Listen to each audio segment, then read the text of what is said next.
Gail, talk about we've talked to Coach Wheeler in one of the last interviews, so we've got a good sense of the team has talked about the chemistry, and you're one of the young guns coming up, but there's also some veteran forces on the team as well. Talk a little bit about that, and then how that's going to help you guys prepare and maybe take that extra step towards a gold in Rio. Yeah, I think the difference between our veterans and our young players right now is the young players are willing to learn from the veterans. They've been in these situations before. They understand the madness and the craziness of a Paralympic game. So as a young gun myself, even though I'm a captain, I'm still willing to learn and ready to learn from all of the older veterans on the team.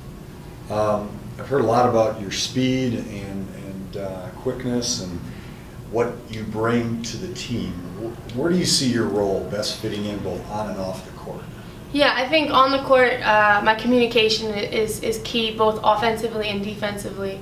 I'm kind of the dirty work player, so you know, I set a lot of picks and do some things that go unnoticed, but they're still really key for the team's success. And then off the court, I just like to keep the team loose and then have a good time, but also always very focused on our goal at hand. What about your defense? What do you see? Yeah, defense is, I would say it's one of my strong points. I'm a very aggressive defender, and I kind of connect all five on court. I communicate a lot with the rest of my team on defense and try and use my speed to my advantage. Coach was talking about when they need press, they're calling on you. You're one of the three people that they're really counting on. How's that going to be effective for teams like Germany and Netherlands, which are quicker teams? Yeah, so I think what our coaches do a great job is deciding who we can press and who we can't press. I think Germany is a team that we could press a little bit and see, you know, some success towards that. The Dutch, depending on their lineup, we could press them, and we actually did in Germany, and we're pretty successful when we played them last in Germany. So the press gives us a whole other look of it's more of an fast-paced game.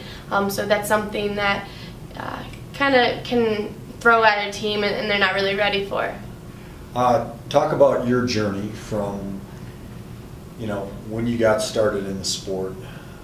Did you have aspirations even from the beginning, saying, hey, you know, that I want to aspire to the highest level? Yeah, well, I'm the youngest of 6, and so everyone was a college athlete, so competitive juices ran in my family. So ever since I've gotten involved in any sports, in any type of sport, I wanted to be the best, and I wanted to reach the top tier level.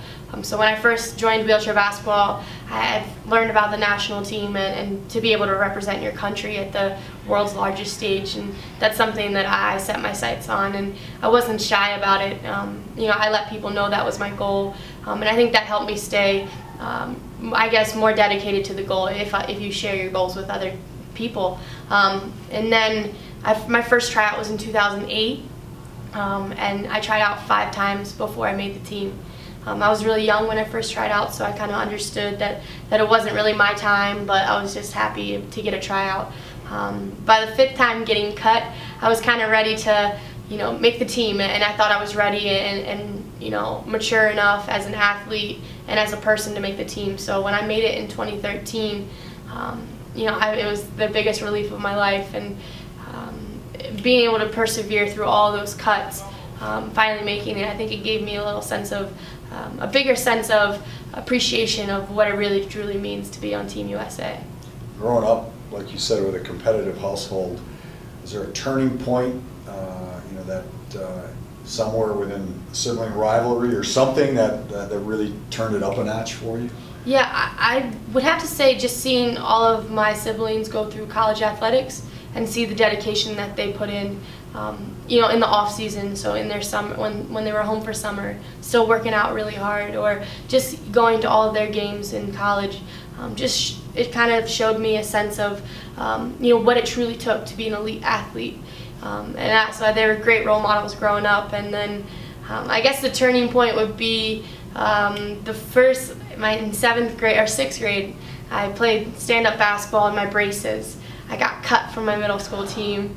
I was devastated. It was like the end of the world for me. And then a couple months later, I found wheelchair basketball, so it was kind of a godsend for me. And I was able to just put all that kind of aggression and anger towards being cut into wheelchair basketball. Good answer. The other thing we've talked about quite a bit is what it's like. Once again, you've got college athletes in your family. Now you're the one going to Rio. Yeah. Is that sunk in? And what does the rest of your family think? Well, the rest of my family is so jacked up. They're asking every time we play, every training camp, they're asking all the questions about how's it going, how are you guys feeling going into it. I think it hasn't set in. I don't think it'll set in until, you know, opening ceremonies. Right now, I think as a team, we're just super excited to be able to go, and individually, it's a great honor to be a part of Team USA and representing your country at the Paralympic Games. And I think going from, I still tell people I'm not the best athlete in my family. I might have the most success, but definitely not the best athlete. So they always keep me humble, and you know, it's kind of a big joke to us now.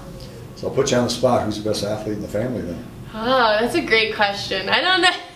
So you don't want to answer? I'm sure. Yeah, I don't know if I want to answer. I could maybe now I can say myself. Anything else you want to add, or anything we haven't discussed maybe you want to highlight? I think I would like to thank my teammates and my coaches for voting me captain this year. That was a huge honor for me. That was something that I didn't really see coming, and being one of the youngest on the team and being the captain is kind of a fairy tale. Team USA, hoop dreams do come true.